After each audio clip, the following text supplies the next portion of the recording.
नमस्कार। स्वागत है आप सभी का एक बार फिर इस YouTube चैनल पर।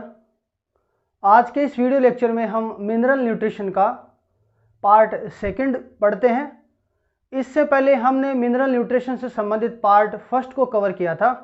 अगर आपने उस वीडियो को नहीं देखा तो डिस्क्रिप्शन में उस वीडियो की लिंक दी गई है, आप उस वीडियो को पहले देखें, ऐसा मैं सजेस्ट करता हूँ, ताकि आपको इस चैप्टर से रिलेटेड एक भूमिका मिल सके, एक इंट्रोडक्शन मिल सके।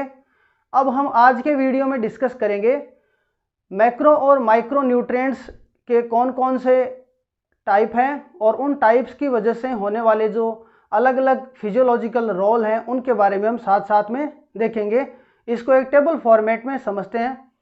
इस पार्ट को शुरू करने से पहले हम सबसे पहले कुछ टर्म्स के बारे में देखते हैं। देखो, मैंने क्या कर रखा है, इस पूरे पार्ट को जो मिनरल न्यूट्रिएंट्स हैं उनको अपन हर एक इंडिविजुअल मिनरल न्यूट्रिशन को देखेंगे, उसका नाम, कौन सी फॉर्म के अंदर उसका एब्जॉर्प्शन होता है, फिजियोलॉजिकल उसका रोल क्या है, डेफिशिएंसी उसका सिम्टम्स क्या है, अगर उसकी कमी हो जाए तो कौन से तरीके के सिम्टम्स आएंगे और उसकी रिक्वायरमेंट क्या है। हमने टोटल 17 मैक्रो और माइक्रो न्यूट्रिएंट्स की बात की थी, जिनमें 9 मैक्रो न्यूट्रिएंट्स और 8 माइक्रो न्यूट्रिएंट्स की हमने बात की। अब उनकी वजह से अगर उनमें से किसी भी न्यूट्रिएंट की कमी होती है तो कौन से तरीके के सिम्टम्स आएंगे। तो उनमें से बेसिकली जो डेफिशिएंसी सिम्टम है, किसी भी न्यूट्रिएंट की कमी होने से जो सिम्टम्स आ रहे हैं, उनको हम 4 पार्ट में यहाँ पर डिवाइड कर रहे हैं कि कुछ ऐसे न्यूट्रिएंट हैं जिनकी कमी हो जाएगी तो क्लोरोसिस आएगा। क्लोरोसिस का मतलब हरिमाइनता, इसका मतलब जो क्लोरोफिल है वो डिग्रेड हो जाएगा। दूसरा, कुछ न्यूट्रिएंट्स की कमी होगी तो नेक्रोसिस आएगा। नेक्रोसिस को बोलते हैं उत्तक्षय। उत्तक्षय का मतलब टिश्यू की डेथ हो जाएगी, पत्ती जो झुलसी हुई है उस तरीके की रहेगी। Cell division inhibition, cell division है वो ग्रोथ नहीं हो पाएगी, प्लांट स्टंटेड रहेगा। और लेट फ्लावरिंग होती है, फ्लावरिंग नहीं आ पाएगी अगर कुछ न्यूट्रिएंट्स की कमी होगी। तो जब भी हम डेफिशिएंसी सिम्टम्स को यहाँ पर लिखेंगे तो यहाँ पर कुछ जो कॉमन एग्जाम्पल है उनको साथ साथ देखते रहेंगे तो अपना ये जो पोर्शन है बहुत इजीली कवर हो पाएगा। अब देखो, मैंने यहाँ पर डेफिशिएंसी सिम्टम्स के साथ क्रिटिकल कंसंट्रेशन लिख रखा है। क्रिटिकल कंसंट्रेशन का मतलब हर एक न्यूट्रिएंट की पर्टिकुलर कंसंट्रेशन होती है जिसके ऊपर प्लांट अपनी मेटाबॉलिक प्रोसेस कंप्लीट करता है। अगर उस क्रिटिकल कंसंट्रेशन से, उस पर्टिकुलर कंसंट्रेशन से अगर प्लांट को जो न्यूट्रिएंट है कम मिलता है तो प्लांट के अंदर क्या होता है, डेफिशिएंसी कॉज होती है, डेफिशिएंसी सिम्टम आता है जिसको हंगर साइन भी बोलते हैं हम। तो वो आने का जो कंडीशन है, जिस कंसंट्रेशन से कम अगर न्यूट्रिएंट मिलता है तो प्लांट एक डेफिशिएंसी शो करे, हम उसको क्या बोलेंगे, क्रिटिकल कंसंट्रेशन। ठीक है, अब देखते हैं हम क्रिटिकल कंसंट्रेशन के साथ साथ ये जो 4 टाइप हैं उनको हम देखते हैं। सबसे पहला दे रखा है इसके अंदर क्लोरोसिस के बारे में। तो क्लोरोसिस, जिन एलिमेंट्स की कमी से क्लोरोसिस होगा उनके अंदर आएगा मन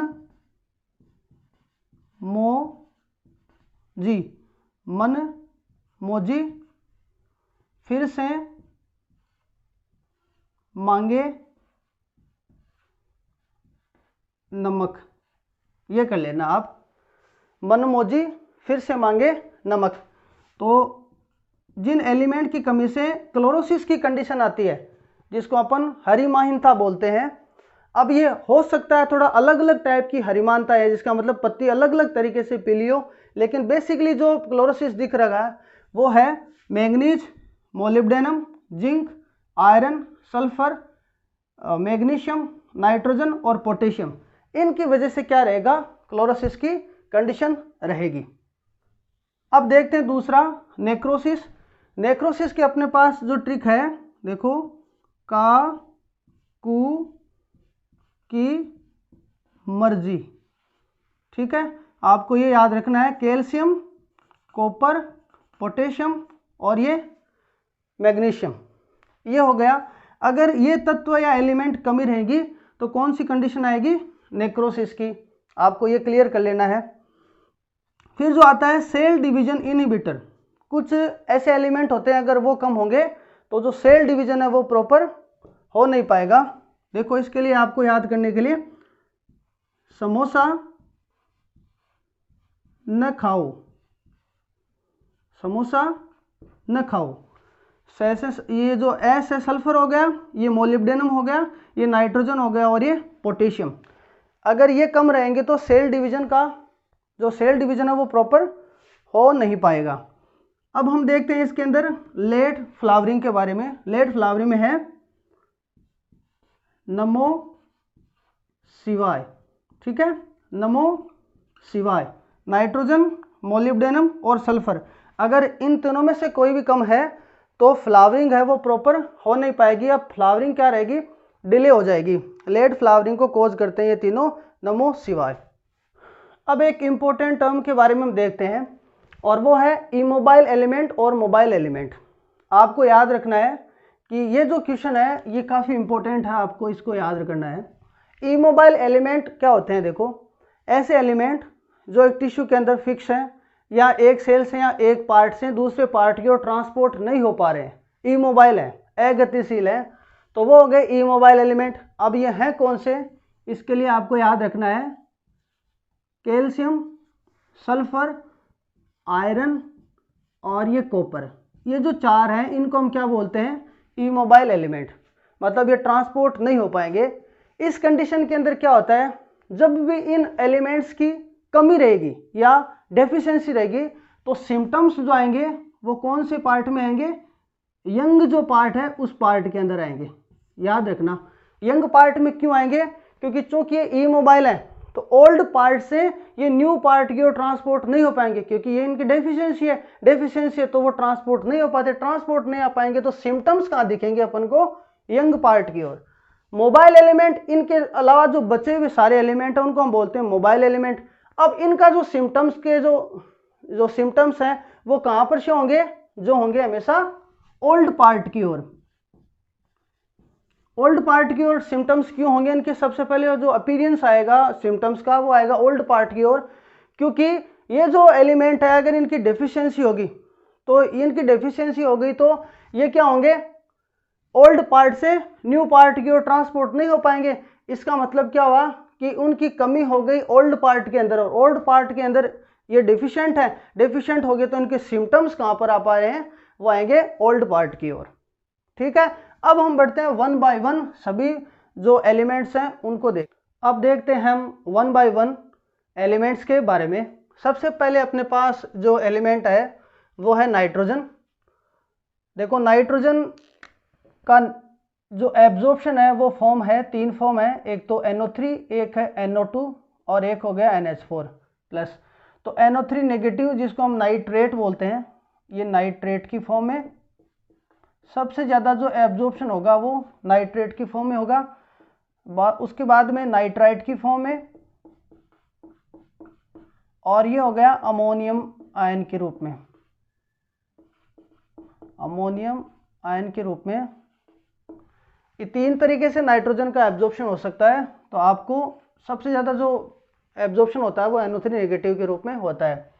अब आपको पता है कि जो नाइट्रोजन है वो प्रोटीन के अंदर प्रेजेंट होता है, अमीनो एसिड की जब स्ट्रक्चर देखते हैं, न्यूक्लिक एसिड के अंदर प्रेजेंट होता है, विटामिन के अंदर प्रेजेंट होता है, हार्मोन के अंदर होता है, क्लोरोफिल के अंदर होता है। इस स्ट्रक्चर को मैं पहले वो बता चुका हूँ आपको। तो जब इनके अंदर प्रेजेंट है तो बेसिकली जो नाइट्रोजन है वो एक मैक्रो न्यूट्रिएंट है, इसलिए फोटोसिंथेसिस बता सकते हैं, रेस्पिरेशन बता सकते हैं, क्लोरोफिल की सिंथेसिस के अंदर और प्रोटीन सिंथेसिस के अंदर इसका इंपॉर्टेंट रोल हो गया किसका, नाइट्रोजन का।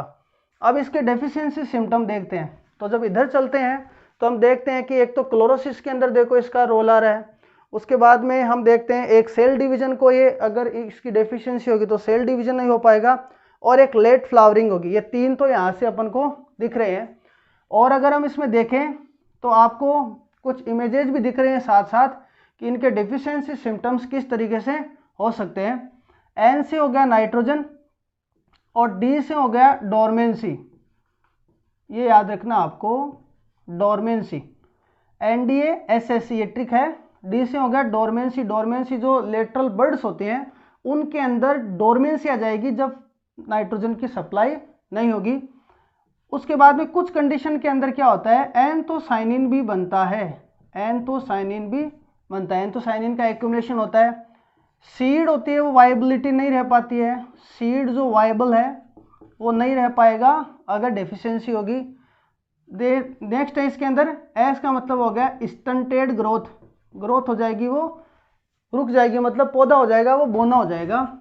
और सी है इसके अंदर वो आ गया क्लोरोसिस, सी से आपको याद रखना है ये क्लोरोसिस ले लिया, ठीक है। तो नाइट्रोजन की कमी के अंदर डायरेक्ट आपको दिख रहा है कि पूरी की पूरी जो पत्ती है वो कैसी हो जाएगी, पीली हो जाएगी। इसका मतलब पूरी पत्ती जब पीली हो रही है तो हम इसका सिम्टम बताएंगे किसका, नाइट्रोजन का। रिक्वायरमेंट क्या है, क्योंकि मैक्रोन्यूट्रिएंट है तो जो मेरिस्टेमेटिक पार्ट है सारे उनको इसकी रिक्वायरमेंट रहती है। तो इस तरीके से अपने नाइट्रोजन को पढ़ा। अब दूसरा हम बढ़ते हैं किसकी तरफ, फॉस्फोरस की तरफ। फॉस्फोरस कौन सी फॉर्म के अंदर होगा, 3 फॉर्म के अंदर एब्जॉर्ब होगा। एक होगा H2PO4 नेगेटिव, दूसरा HPO4 नेगेटिव और तीसरा है PO4 नेगेटिव। तो जब सोयल एसिडिक सोयल है तो कौन सी फॉर्म के अंदर होगा, H2PO4 नेगेटिव। और जब न्यूट्रल सोयल है तब कंडीशन कौन सी होगी, HPO4 नेगेटिव। एल्केलाइन सोयल होगी तो इसको अपन बोल देंगे PO4 नेगेटिव। किसके अंदर रोल है इसका, आप देखते जाना, आपको ये मतलब इजीली पता भी होगा। फॉस्फोरस सेल मेम्ब्रेन के अंदर, ठीक है। उसके बाद में प्रोटीन के अंदर प्रेजेंट होगा। न्यूक्लियोटाइड जब हम ATP की बात करते हैं उसके अंदर होगा। NADP की बात करें उसके अंदर पता चला adenosine triphosphate, nicotinamide Adin dinucleotide phosphate NADP। तो इसका मतलब फॉस्फोराइलेशन की प्रोसेस हो, फोटोसिंथेसिस की प्रोसेस हो, रेस्पिरेशन की प्रोसेस हो, प्रोटीन सिंथेसिस की प्रोसेस हो, किसका रोल आएगा, फॉस्फोरस का। अब इसके जो सिम्टम्स हैं देखना, आपको साथ साथ इमेजेस भी दिख रही हैं इनके सिम्टम्स की, अच्छी तरीके से आपको पता चलेगा कि इसके अंदर एंथोसायनिन पिगमेंट का जो फॉर्मेशन है वो सबसे ज़्यादा होता है अगर ये डेफिशिएंट होगा। तो लोअर लीफ जो आपको यहाँ पर दिख रही है उनके अंदर एंथोसायनिन पिगमेंट एक्यूमुलेट होने लगेगा, प्लांट की ग्रोथ स्टंटेड हो जाएगी, साथ ही साथ जो लीफ है वो डिस्टोर्टेड हो जाएगी। मतलब क्या होगा कि जो लीफ है वो थोड़ा सा उसका जो अपर पार्ट है वो मुड़ा हुआ रहेगा, इसको अपन क्या बोलेंगे, डिस्टोर्टेड। रूट की जो ग्रोथ है वो क्या हो जाएगी, इनहिबिट हो जाएगी, रूट ग्रोथ है वो प्रॉपर नहीं हो पाएगी अगर फॉस्फोरस की कमी होगी। तो इसके अंदर एंथोसायनिन पिगमेंट और एक रूट ग्रोथ, ये आपको इसमें इंपॉर्टेंट याद रखना है। अब इसका जो रिक्वायरमेंट है मोस्टली जो स्टोरेज पार्ट है, जैसे हम फ्रूट की बात करें और बात करें जैसे सीड की, तो जहाँ पर भी स्टोरेज ऑर्गन होते हैं उनके अंदर ये जो फॉस्फोरस है वो ज़्यादा मिलेगा और मेरिस्टेमेटिक टिश्यू को तो इसकी ज़रूरत रहेगी ही रहेगी। अब हम बात करते हैं नेक्स्ट जो आता है पोटेशियम। इसका देखो वैसे स्ट्रक्चरल कोई रोल नहीं है क्योंकि ये तो मूवमेंट करता रहता है, ट्रांसपोर्ट होता रहता है। तो किस फॉर्म के अंदर ये होगा, पोटेशियम आयन के रूप में इसका एब्जॉर्प्शन होगा। एनाइन केटाइन जो बैलेंस है एक सेल के बाहर अंदर जो पॉजिटिव नेगेटिविटी जो होती है उसको बैलेंस करने के लिए इसका इंपॉर्टेंट रोल रहता है। ऑस्मोटिक पोटेंशियल है और जो टर्जिडिटी सेल की है उसको मेंटेन रखने के भी क्या किसका रोल आता है, पोटेशियम का रोल आता है। स्टोमेटा की ओपनिंग एंड क्लोजिंग, आपने स्टोमेटा की ओपनिंग और क्लोजिंग में भी देखा था कि जब स्टोमेटा के अंदर पोटेशियम का एक्यूमुलेशन होता है तो स्टोमेटा ओपन हो जाते हैं और पोटेशियम जब बाहर निकल जाता है तो स्टोमेटा क्लोज हो जाते हैं। मेम्ब्रेन ट्रांसपोर्ट करना हो तो पोटेशियम का रोल रहता है। जब अपन जो आयन चैनल्स की बात करते हैं उस कंडीशन के अंदर भी इसका रोल है। तो इसका मतलब फोटोसिंथेसिस के अंदर, रेस्पिरेशन के अंदर, फोटोफॉस्फोराइलेशन के अंदर इसका रोल हो गया किसका, पोटेशियम का। अब देखो इसकी जो डेफिशिएंसी सिम्टम्स हैं उनके बारे में देखें तो इधर देखें तो पोटेशियम कहाँ कहाँ आ रहा है, एक तो क्लोरोसिस के अंदर देखो यहाँ पर आ रहा है, एक नेक्रोसिस के अंदर आ रहा है और उसके बाद में आ रहा है सेल डिवीजन में देखो पोटेशियम आ रहा है। तो 3 तो ये इसके सिम्टम्स हो गए, आराम से पता चला 3 सिम्टम तो ये इसके हो गए। अब इसकी कमी से क्या होगा, क्लोरोसिस हो जाएगा। लेकिन सबसे बड़ी बात यह कि क्लोरोसिस के साथ साथ जो पत्ती होगी वो झुलस जाएगी। तो इसमें और नाइट्रोजन में डिफरेंस ये रहा कि पत्ती क्या हो जाएगी, थोड़ी झुलस जाएगी। दूसरी ग्रोथ उस मतलब जो पौधा है वो थोड़ा बोना रह जाएगा। प्लास्टिक डिसइंटीग्रेशन हो जाएगा इसके अंदर। सबसे इंपॉर्टेंट आपको इसमें इसको याद कर लेना है कि प्लास्टिक डिसइंटीग्रेशन किसके अंदर होगा, पोटेशियम की कमी से होगा। लॉस ऑफ कैम्बियम एक्टिविटी, जो कैम्बियम एक्टिविटी है वो लॉस हो जाएगी तो क्या होगी, प्लांट की जो सेकेंडरी ग्रोथ है वो नहीं हो पाएगी तो पौधा बोना रह जाएगा और छोटा रह जाएगा, उसकी प्रॉपर ग्रोथ नहीं हो पाएगी। और रिक्वायरमेंट क्या है इसकी? रिक्वायरमेंट मेरिस्टेमेटिक टिश्यूज को इसकी रिक्वायरमेंट है। ये हो गया अपना पोटेशियम। तो इन तीन को NPK, इन तीन को अपन क्रिटिकल एलिमेंट के नाम से जानते हैं। और जब हम फर्टिलाइजर, रासायनिक जो फर्टिलाइजर हैं, उर्वरक जिनको काम में लेते हैं, उनसे हम बेसिकली किनकी सप्लाई करते हैं? NPK की। आपने सुना होगा NPK के लिए फर्टिलाइजर को अपन देते हैं, क्योंकि ये प्लांट की बहुत सारी ग्रोथ को क्या करते हैं? कंट्रोल करते हैं। अब देखते हैं अगले मिनरल एलिमेंट को, और वो अपने पास है कैल्शियम। तो ये जो कैल्शियम है वो सॉइल के अंदर डोलामाइट और एपेटाइट की फॉर्म के अंदर प्रेजेंट होता है। और प्लांट जो है इसको कौन सी फॉर्म के अंदर लेते हैं? Ca+2 की फॉर्म के अंदर लेंगे। इसका फिजियोलॉजिकल जो रोल है उसके लिए एक ट्रिक है, आप कैसे हो, कैसे से आपको याद रखना। कैल्शियम की बात करें हम, आपसे अब मैंने यहाँ पर बताया ए का मीनिंग हो गया एटिपेज, दूसरा ए का मतलब हो गया एमाइलेज। जो अल्फा एमाइलेज है उसको फॉर्मेशन में, उसके एक्टिवेशन के अंदर रोल किसका रहेगा? कैल्शियम का। उसके बाद में जो पी है इसका मतलब हो गया फोस्फोलाइपेज इसके फॉर्मेशन में। और के से हो गया कैल्शियम पेक्टेट। आपको पता होगा जो मिडिल लेमिला है उसका जो फॉर्मेशन है कैल्शियम पेक्टेट, जो कैल्शियम और मैग्नीशियम पेक्टेट से होता है। तो यहाँ पर आपको याद रखना है कैल्शियम पेक्टेट। चूंकि कैल्शियम मिडिल लेमिला के अंदर प्रेजेंट है तो इसका मतलब इसका रोल किससे संबंधित हो गया? सेल डिवीजन से। सेल डिवीजन से रोल है, इसका मतलब ये साथ ही साथ कंट्रोल करता है माइटोटिक स्पिंडल फॉर्मेशन को, या क्रोमोसोम का जो अरेंजमेंट है उसको भी कंट्रोल करेगा। तो के से कैल्शियम हो गया, से हो गया कैसा से जो ये से हो गया सेल डिवीजन। सेल डिवीजन में माइटोटिक स्पिंडल की बात कर ली।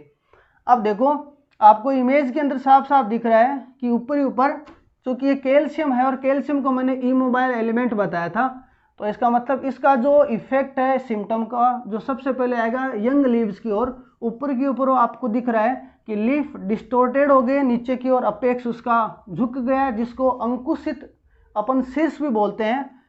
अगला जो इसका इफेक्ट है वो नेक्रोसिस है, और इफेक्ट जो मोस्टली दिखेगा वो इसमें दिखेगा यंग लीव्स के अंदर। यंग में दिख रहा है मेरिस्टेमेटिक टिश्यू है, उनको रिक्वायरमेंट ज़्यादा रहती है इसकी, क्योंकि ये कौन सा जो एलिमेंट है वो इमोबाइल एलिमेंट है। अब हम बढ़ते हैं नेक्स्ट की ओर, वो है मैग्नीशियम। मैग्नीशियम कौन सी फॉर्म के अंदर रहेगा? ये आएगा Mg+2 फॉर्म के अंदर एब्जॉर्ब होगा। सोयल के अंदर ये कार्बोनेट फॉर्म और डोलामाइट फॉर्म के अंदर प्रेजेंट रहता है। कार्बोनेट फॉर्म और डोलामाइट फॉर्म के अंदर ये प्रेजेंट रहेगा। फिजियोलॉजिकल रोल क्या है इसका?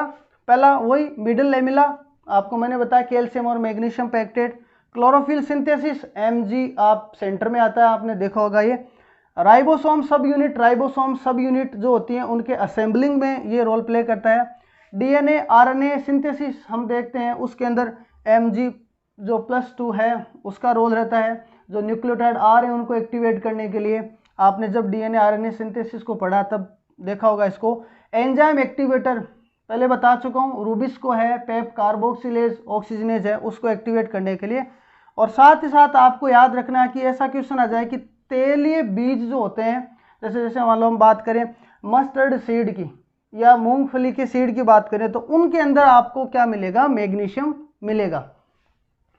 अब देखो ये भी क्लोरोसिस कोज करता है। इसकी डेफिशिएंसी सिम्टम की बात करें तो क्लोरोसिस कोज करता है, लेकिन इसके क्लोरोसिस में और नाइट्रोजन के क्लोरोसिस में डिफरेंस है। इंटरवेनल क्लोरोसिस कोज करता है, मतलब वेन वाला पार्ट तो ग्रीन रहेगा और बीच में वेन के जो पार्ट बचा हुआ है आप इमेज में देख सकते हो, वो जो रहेगा वो हरिमाइनता रहेगा उसमें, मतलब वो पीला रहेगा।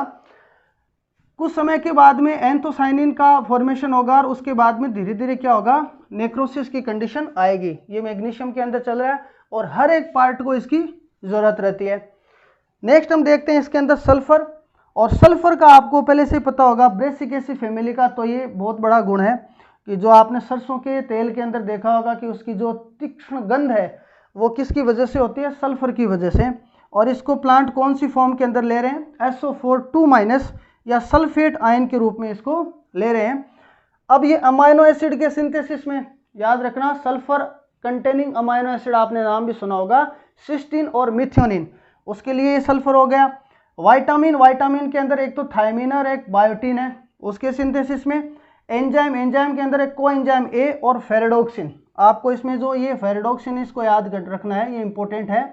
फेरिडोक्सिन के जो सिंथेसिस में है, ये आपको ये सल्फर से रिलेटेड है। सल्फर फर से आपको याद रख लेना है, फेरो फर ये आ रहा है ना, फर, इसलिए फेरिडोक्सिन आपको ये याद रह जाएगा, सल्फर। अब देखो जो रूट नोड्यूल्स बनती हैं, स्पेशली हम लेग्यूमिनेसी की बात करें, अगर सल्फर की कमी होगी तो रूट नोड्यूल्स का फॉर्मेशन नहीं होगा। क्लोरोसिस इसमें भी होती है, लेकिन जो पत्ती का कलर है थोड़ा हल्का पीला टाइप रहेगा। एंथोसाइनिन का भी इसके अंदर एक्यूमुलेशन होने लगता है जब इसकी डेफिशिएंसी हो जाती है। और ये भी कौन से टिश्यू को चाहिए? यंग लीव्स को चाहिए। तो ये सल्फर के ये जो रिलेटेड कंटेंट हो गया। अब ये जो सल्फर के बारे में मैंने बता रखा है, जिसको देखो क्लोरोसिस से रिलेटेड हो गया, उसके बाद में ये सेल डिवीजन को इनिबिट करता है, लेट फ्लावरिंग करता है, या आप इसको साथ साथ देख लेना कि कौन से इससे रिलेटेड है। अब बढ़ते हैं हम माइक्रो न्यूट्रिएंट्स की ओर। अपने पास है माइक्रो न्यूट्रिएंट के अंदर पहला है आयरन। आयरन कौन सी फॉर्म के अंदर होगा?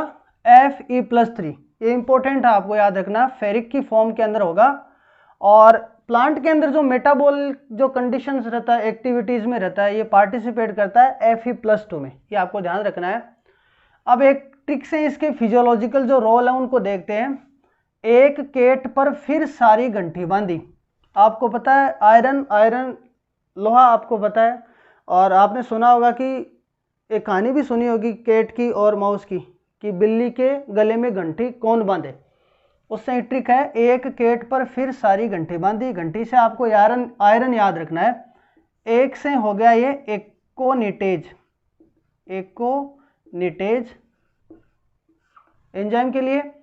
केट से हो गया केटेलेज। पर से हो गया पर ऑक्सीडेज। फिर से हो गया फेरिडोक्सिन। और प्लांट के अंदर फाइटोफेरेटिन होता है, उसके लिए भी ये जिम्मेदार होता है, फाइटोफेरेटिन, याद रख लेना। ये फेरिडोक्सिन मैंने इससे पहले वाले सल्फर के अंदर भी बताया था। तो दोनों अगर ऑप्शन प्रेजेंट हो तो आपको क्या करना है? आयरन करना है, ठीक है। ये फेरिडोक्सिन फिर से हो गया। उसके बाद में सारी से आपको याद रखना साइटोक्रोम। तो ये साइटोक्रोम जो अपन इलेक्ट्रॉन ट्रांसपोर्ट चेन की बात करते हैं, उसके अंदर ये साइटोक्रोम आ गया। घंटी से आपको बस याद रखवाने के लिए बांधना, इससे याद रखवाने के लिए क्या था कि घंटी आयरन की बनी होती है, इसलिए ये जो सारे रोल हैं, एक केट पर फिर सारी घंटी बांधो, ये हो गया आयरन से संबंधित।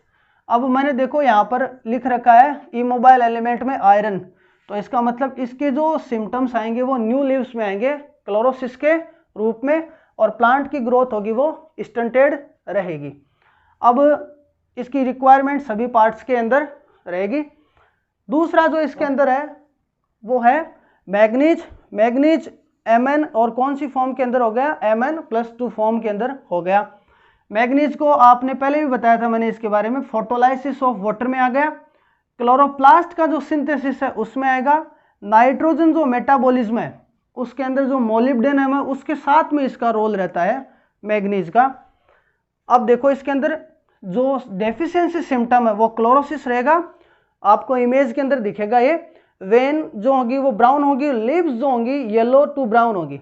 अब इससे दो डिजीज हो रही हैं, ये इंपॉर्टेंट है, इनके बारे में पूछा जाता है कई बार। Grey speck of oats and marsh spot of pea. तो इसका मतलब एक तो संबंधित हो गया मटर से संबंधित जो डिजीजेज बता रखी हैं वो आपके इन न्यूट्रिएंट्स के अंदर सिर्फ ये एक डिजीज है, मार्स स्पॉट ऑफ पी, और ओट की भी एक है, इसलिए मैंने क्या किया एक ट्रिक बना ली से मटर जई मण होगी। मतलब किसी किसान ने इनको खेत में बुआई की है और बोला कि मटर और जई इस साल क्या होंगी? मण होंगी। मण से आपको याद रखना मन, MN मण। तो ये हो गया मटर जई मण होंगी, ग्रे स्पेक ऑफ ओट्स और Mars spots of P. Basically इसकी रिक्वायरमेंट कहाँ रहेगी? लीव्स के अंदर और सीड के अंदर। अब हम देखते हैं नेक्स्ट हो गया ये जिंक।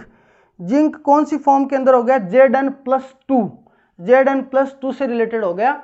और फिजियोलॉजिकल जो रोल है वो है, ट्रिक है इसकी, ओडी कार ट्राई कर लिटिल चैम्प, मतलब छोटा जो बच्चा है उसको बोल रहे हैं तो ओडी कार को ट्राई कर। ओ से क्या हो गया देखो, oxygen synthesis, oxygen synthesis, indole acetic acid जो सिंथेसिस है उसमें किसका रोल होता है, जिंक का। डी से क्या होगा, डिहाइड्रोजिनेज, शुरू में मैंने बताया एल्कोहलिक डिहाइड्रोजिनेज के एक्टिवेशन में। कार से आपको याद रखना है carbonic anhydrase, carbonic anhydrase. Try से हो गया ट्रिप्टोफेन सिंथेसिस, ये ट्रिप्टोफेन सिंथेसिस किससे रिलेटेड हो गया, ऑक्सीजन से रिलेटेड। कर से हो गया कार्बोक्सिलेज, कार्बोक्सिलेज। और लिटिल से मैंने क्या किया, एक डेफिशिएंसी ले ली इधर से, लिटिल लीफ ऑफ ब्रिंजल का आपने नाम सुना होगा, और वो किससे रिलेटेड होगी, जिंक से रिलेटेड। इसकी जो आपको एक इमेज दिख रही है इसकी डेफिशिएंसी में, पीले भूरे धब्बे, आपको डॉट फॉर्म के अंदर अगर क्लोरोसिस दिख रही है तो वो किससे रिलेटेड होगा, वो होगा जिंक से रिलेटेड। स्टंटेड ग्रोथ हो गई और फ्लोएम मेल फॉर्मेशन की बात जब भी आए तो आपको याद रखना किसका काम हो रहा है, जिंक का। और ये प्लांट के जो सारे पार्ट्स हैं, ऑल पार्ट्स, उसमें ये क्या रहेगा, रिक्वायर्ड रहेगा। अब चलते हैं अगले बचे हुए जो अपने पास माइक्रो न्यूट्रिएंट्स हैं उनके पास। अब बचे हुए माइक्रो न्यूट्रिएंट्स के बारे में देखते हैं। अपने पास है बोरोन, बोरोन को सिंबल से बी से रिप्रेजेंट कर दिया, और ये जिस फॉर्म में एब्जॉर्ब होता है वो होता है BO3 3 नेगेटिव और B4O7 2 नेगेटिव।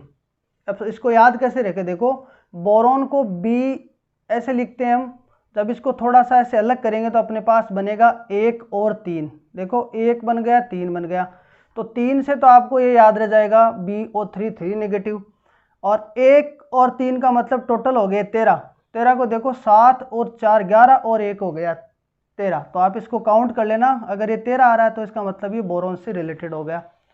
देखो सोइल के अंदर अगर हम कैल्शियम ज़्यादा रहेगा तो वो किस फॉर्म के अंदर प्रेजेंट रहेगा, ये बोरोन कैल्शियम बोरेट की फॉर्म के अंदर रहेगा, कैल्शियम बोरेट की फॉर्म के अंदर रहेगा तो प्लांट को ये अवेलेबल नहीं हो पाएगा, मतलब कैल्शियम की कंसंट्रेशन सोइल में कम होगी तो बोरोन का एब्जॉर्प्शन हो पाएगा। देखो आपको पता जो बोर लगते हैं झाड़ियों में, जिनको बेर बोलते हैं, बोरिया, वो ऊपर की ओर लगते हैं और नीचे आते हैं, तो इसका मतलब कुछ कंडीशन ऊपर में कुछ कंडीशन नीचे में इसका रोल रहेगा, वो आपको इजीली समझ में आएगा। देखो पोलन जर्मिनेशन, पोलन ऊपर है, पोलन ट्यूब के ऊपर, सॉरी ये जो स्टिग्मा है उसके ऊपर पोलन है, उनका जर्मिनेशन होता है देखो एक ट्यूब की तरह, तो बोरिंग टाइप हो सकता है वो, तो पोलन जर्मिनेशन ऊपर है और वो क्या आ गया नीचे, पोलन जर्मिनेशन। एपिकल डोमिनेंस, आपको पता है ऑक्सिन का हार्मोन का जो एपिकल डोमिनेंस इफेक्ट रहता है उसके अंदर किसका रोल है, बोरोन का, तो ऊपर की ओर ग्रोथ होती रहेगी प्लांट की क्योंकि एपिकल डोमिनेंस ऊपर आ गया। ट्रांसलोकेशन अपर और नीचे की साइड में किसका होगा, कार्बोहाइड्रेट का जो ट्रांसलोकेशन हो रहा है फ्लोएम के थ्रू, उसके अंदर किसका रोल रहेगा, बोरोन का, तो इसे समझ में आ गया आपको। अब देखो न्यू लीव्स होती हैं, अपर की साइड की जो लीव्स रहती है उनके अंदर इसका इंपॉर्टेंट रोल है किसका, बोरोन का। आपको इमेज के अंदर दिखेगा फ्लैशी टिश्यू की जो डेथ है, अगर इसकी डेफिशिएंसी होगी तो फ्लैशी टिश्यू की क्या हो जाएगी, डेथ हो जाएगी। बंच ऑफ लीव्स आपको इमेज में दिख रहा है, जो लीफ की जो बंच है, बंच की फॉर्म के अंदर आ जाएगा अगर इसकी डेफिशिएंसी हो गई तो, और रूट नोड्यूल का फॉर्मेशन बिल्कुल नहीं होगा अगर बोरोन की डेफिशिएंसी रहेगी, तो रूट नोड्यूल हो गया नीचे की ओर, तो ऊपर नीचे बोर आपको ये याद रखना है। इससे रिक्वायरमेंट्स किसको, इसको लीव की और सीड को इसकी रिक्वायरमेंट है। फिर चलते हैं अगला कॉपर की तरफ, Cu से रिप्रेजेंट कर दिया, कौन सी फॉर्म के अंदर, क्यूप्रिक आयन की फॉर्म के अंदर, इंपॉर्टेंट है आपको याद रखना, क्यूप्रिक फॉर्म के अंदर रहेगा। ऑक्सीडेशन रिडक्शन रिएक्शन होती है इलेक्ट्रॉन ट्रांसपोर्ट सिस्टम के अंदर, उसके अंदर इसका रोल रहता है, ये Cu+Cu2+ और इलेक्ट्रॉन, ये जब ये कंडीशन ऑक्सीडेशन रिडक्शन के अंदर चलती रहेगी, ये कॉपर का हो गया। अब देखो इससे जो डेफिशिएंसी सिम्टम्स हैं उनको देखते हैं। देखो कॉपर बस का तो आप नाम सुना होगा, सालासर की तरफ जाते हैं तब बहुत तेज चलती है तो उससे मरने के भी चांसेस ज़्यादा रहते हैं, तो आपको याद रखना कॉपर से जो डिजीज हो रही है डाई बैक डिजीज, डाई मर रहे हैं, ठीक है। रेक्लेमेशन डिजीज, रेक्लेमेशन ये जो डिजीज है वो भी होती है REC, रेस से आप याद रख लेना, तेज चलती है गाड़ी तो रेक्लेमेशन डिजीज हो गई। आपको इमेज में दिखेगा कि इसकी लीव्स मुड़ी हुई रहेगी, हल्की पीली रहेगी, साथ साथ इसमें नेक्रोसिस भी रहेगा। और रिक्वायरमेंट क्या रहेगी, हर एक पार्ट को इसकी रिक्वायरमेंट रहेगी। मोलिब्डेनम है, अब अगला है मोलिब्डेनम MO, और कौन सी फॉर्म है, MOO2 नेगेटिव। और मोलिब्डेनम तो आपने बहुत बार सुना होगा, नाइट्रोजिनेज और नाइट्रेट रिडक्टेज, जब नाइट्रोजन मेटाबॉलिज्म के बारे में पढ़ते हैं तब इन जो एंजाइम्स का नाम आता है उनके लिए सबसे ज़्यादा क्या चाहिए, मोलिब्डेनम चाहिए। अब ये जो इससे डिजीज डेफिशिएंसी डिजीज है उनमें देखो, पहला है whip tail disease, whip tail disease, और दूसरा है लीफ मार्जिन का मुड़ना जिसको मोल्टिंग बोलते हैं, आपको इमेज के अंदर ये दिखेगा। और साथ ही साथ में क्लोरोसिस भी कोज करता है, हर पार्ट को ये चाहिए। ये विप टेल आपको इसके अंदर याद रखना है, विप टेल डिजीज, ठीक है। तो ऐसे याद रख लेना कि ये जो मोली है उसकी जो टेल है वो क्या है, मुड़ी हुई है, मोली की टेल क्या है, मुड़ी हुई है, तो आपको ये याद रह जाएगा मोलिब्डेनम। आप इसको टेक्निक से थोड़ा सा इमेज की फॉर्म के अंदर माइंड में जब करोगे तो आपको एक एक, जैसे आप क्वेश्चन देखोगे और एग्जाम्पल जो उनके साथ में ऑप्शंस दिए उनको देखोगे तो आपको ये अच्छी तरीके से समझ में आएगा। अगला देखो, ये क्लोरीन है, क्लोरीन क्लोराइड की फॉर्म के अंदर ये एब्जॉर्ब हुआ। और एनाइन केटाइन बैलेंस पता आपको, फोटोलाइसिस ऑफ वाटर, जब Mn और Cl की बात करते हैं उस कंडीशन के अंदर क्लोराइड फोटोलाइसिस ऑफ वाटर में काम करता है। प्लांट की इसकी एब्सेंस में स्लो ग्रोथ होगी और हर एक पार्ट को ये चाहिए। अगला है निकल, निकल Ni, और कौन सी फॉर्म के अंदर, Ni+2। इसके बारे में डाल्टन ने बताया था कि ये प्लांट के लिए अनिवार्य है। अब ये किसके अंदर आएगा, एक तो हाइड्रोजिनेज और एक यूरिएज, जो यूरिया का मेटाबॉलिज्म है उसके अंदर ये इंपॉर्टेंट रोल प्ले करेगा। तो यूरिएज यहाँ पर एक इंपॉर्टेंट हो गया, यूरिएज के लिए क्या हो गया, निकल, ठीक है। और ये किसके लिए चाहिए, प्लांट की लीव्स और रूट्स के लिए, और इसकी एब्सेंस में क्या हो जाएगी, स्लो ग्रोथ हो जाएगी, ठीक है। ये हमने देख लिया मैक्रो और माइक्रो न्यूट्रिएंट से रिलेटेड, उनका name, absorption form, physiological role, deficiency symptoms और रिक्वायरमेंट्स। आई होप ये वाला पोर्शन आपको समझ में आएगा। अब एक दो पॉइंट इंपॉर्टेंट है उनको हम साथ साथ जल्दी से देख लेते हैं। अब देखो कुछ बचा हुआ पोर्शन है उसको देखते हैं जल्दी से। इसके अंदर देखो, पहला है टॉक्सिसिटी।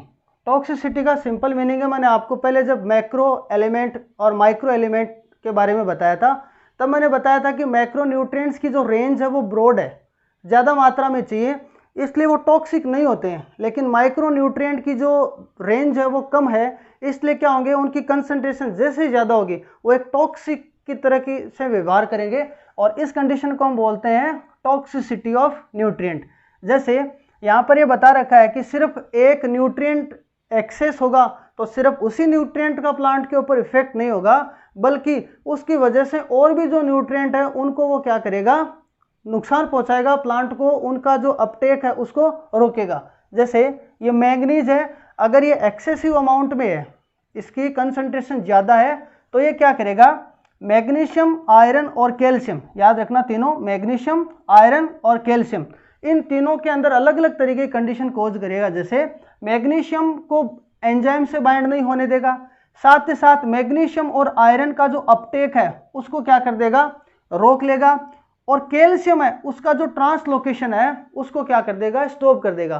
तो एक की टॉक्सिसिटी की वजह से तीन जो अलग जो न्यूट्रिएंट्स हैं उनकी जो अपटेकिंग है, उनकी बाइंडिंग है, उनकी जो ट्रांसलोकेशन है वो रुक जाएगी।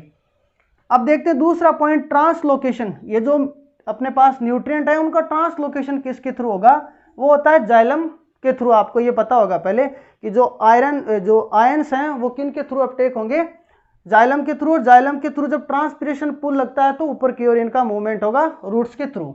तीसरा पॉइंट है मैकेनिज्म ऑफ एब्जॉर्प्शन। इनके एब्जॉर्प्शन की मैकेनिज्म क्या है, एब्जॉर्प्शन के लिए एक वर्ड काम में लेते हैं हम, फ्लक्स। अगर आयन अंदर आ रहे हैं उसको इनफ्लक्स बोल दिया, बाहर जाएंगे तो उसको ई फ्लक्स बोल दिया। अब इनके एब्जॉर्प्शन की दो प्रोसेस हैं, एक को इनिशियल फेज बोलते हैं और दूसरे को बोलते हैं मेटाबॉलिक फेज। इनिशियल फेज के अंदर क्या होगा, कोई भी आयन का एब्जॉर्प्शन जब हो रहा है तो वो एपोप्लास्टिक पाथवे से हो रहा है। एपोप्लास्टिक पाथवे आपको पता है, इंटरसेलुलर जो स्पेस है, सेल वॉल और सेल मेम्ब्रेन के बीच का जो इनेक्टिव पार्ट है, उस के अंदर अगर आयंस का फ्लो हो रहा है तो उसको अपन ने बोल दिया एपोप्लास्टिक पाथवे। इसके लिए किसी भी तरीके की एनर्जी नहीं चाहिए।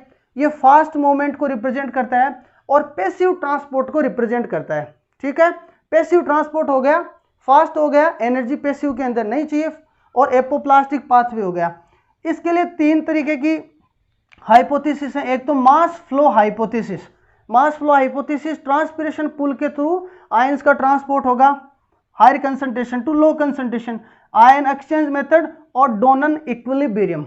इसमें डोनन इक्विलिब्रियम किससे रिलेटेड होगा? पैसिव ट्रांसपोर्ट से रिलेटेड। हालांकि इसके अंदर जो आयंस का एक्यूमुलेशन है वो कंसंट्रेशन ग्रेडियंट के विपरीत होता है। ठीक है, अब दूसरा जो मेटाबॉलिक फेज आती है उससे अपन रिप्रेजेंट करते हैं किसको? सिम्प्लास्ट को।